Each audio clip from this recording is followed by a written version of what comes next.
Alors, il se trouve que ça, c'est au sommet de l'État, dans les coulisses, avec les gens qui sont plus ou moins installés. Et il y a la rue. La rue, elle tonne, elle réclame, et donc finalement, la rue a peur qu'on lui confisque cette révolution, et il va y avoir ce qu'on appelle Casbah 1, 2, 3, c'est-à-dire autant de sit-in, autant de manifestations, autant de blocages du Premier ministère. C'est comme si je disais Matignon 1, 2, 3. Avec des gens qui vont aller manifester jour et nuit pour forcer le gouvernement composé de l'ancienne équipe à élargir. Alors, on y réussit. Il y a quand même toujours une vision élitiste, c'est-à-dire que notre commission de la réforme, qui garde toujours le même président, qui est un valeureux professeur, et devient une haute instance pour la réalisation des objectifs de la révolution, de la réforme politique et de la transition démocratique. Bon, ça reste toujours une haute instance, parce que y a les grands esprits, et les grands esprits ne peuvent être que dans de hautes instances. Mais ça devient un peu plus précis. Elle a deux missions, notamment une loi électorale sur de nouvelles bases, qui va être éligible, qui ne le sera pas, comment, et surtout, puisqu'il va y avoir des élections, ce qui est nouveau, ce qui est même nécessaire, c'est une commission indépendante pour surveiller les élections. Donc, ça sera une instance supérieure indépendante pour les élections. Et cette commission de la réforme, qui au début était composée d'une dizaine de personnes, finalement va se retrouver, on est actuellement à 140 membres. Qui sont ces 140 membres? Ça a été élargi petit à petit. Alors il y a eu des juristes qui ont dit, mais quelles sont ces commissions dont on ne sait même pas d'où elles sortent, on ne sait pas comment elles fonctionnent? Qu'ils soient rassurés, il y aura par la suite une publication, sous la pression, il est vrai, de la composition et des missions de ces différentes commissions au journal officiel. Donc, ça commence à s'élargir. Et en parallèle, donc la pression de la rue, c'est de dire, s'il faut discuter des nouvelles règles du jeu, ça ne doit pas être uniquement des experts.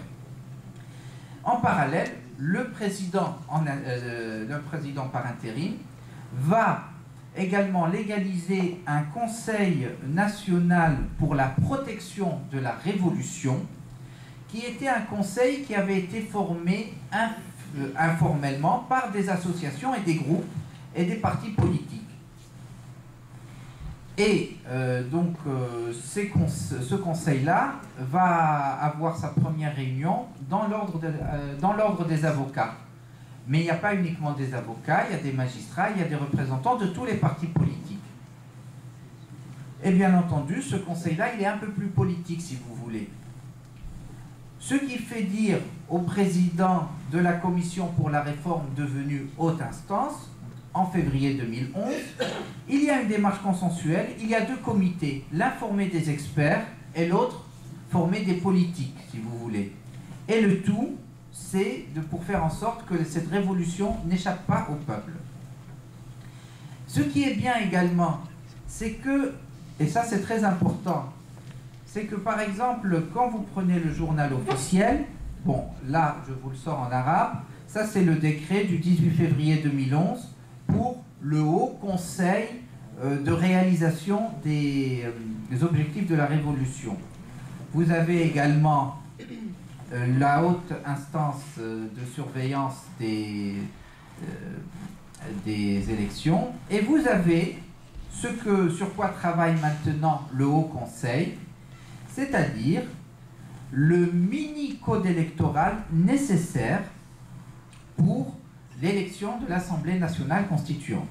Parce que va se poser la question, est-ce que les anciens représentants de l'ancien régime peuvent se présenter? Finalement, on va discuter d'une nouvelle constitution. Comment la règle de la parité va se poser également. Donc, ce sont les nouvelles règles du jeu. Et au moment où je vous parle, on discute, on vote. Ça, ce n'est qu'un projet, hein. Il y a une vingtaine d'articles. On est en train encore de discuter et de voter les articles un à un. Et vous avez plusieurs conditions sur lesquelles on reviendra qui sont intéressantes.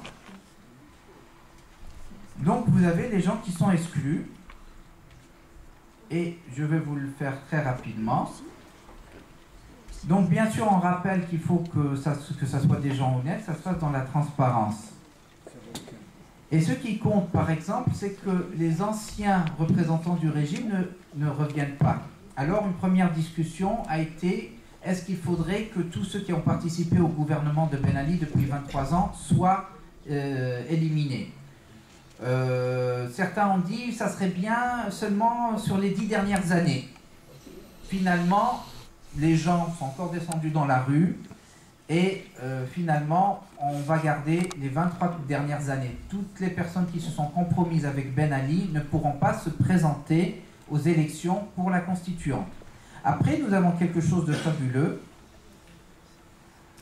Les gens qui ont fait l'appel des 1000. En Tunisie, c'était une dictature.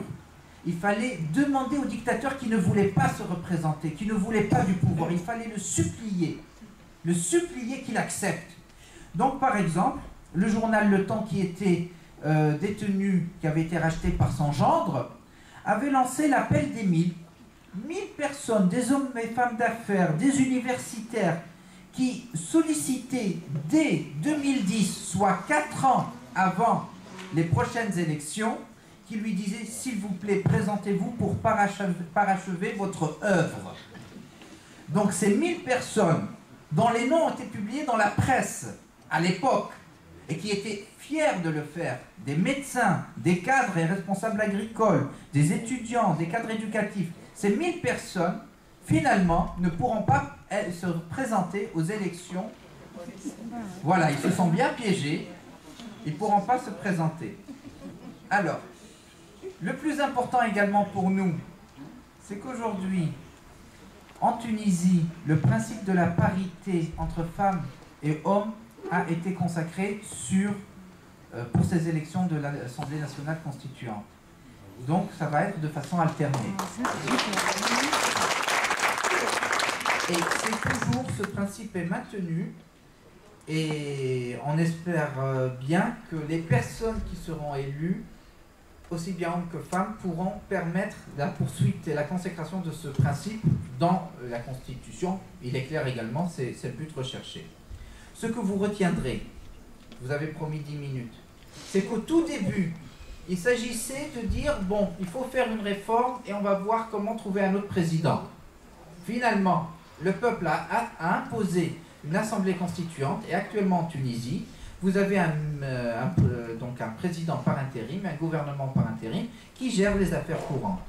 Bien entendu, à ce jour, la bataille fait rage autour du code électoral, et si vous vouliez vous informer, vous pouvez aller soit sur des sites comme Jeune Afrique, qui est un journal français fondé par un Tunisien il y a 50 ans déjà à Paris.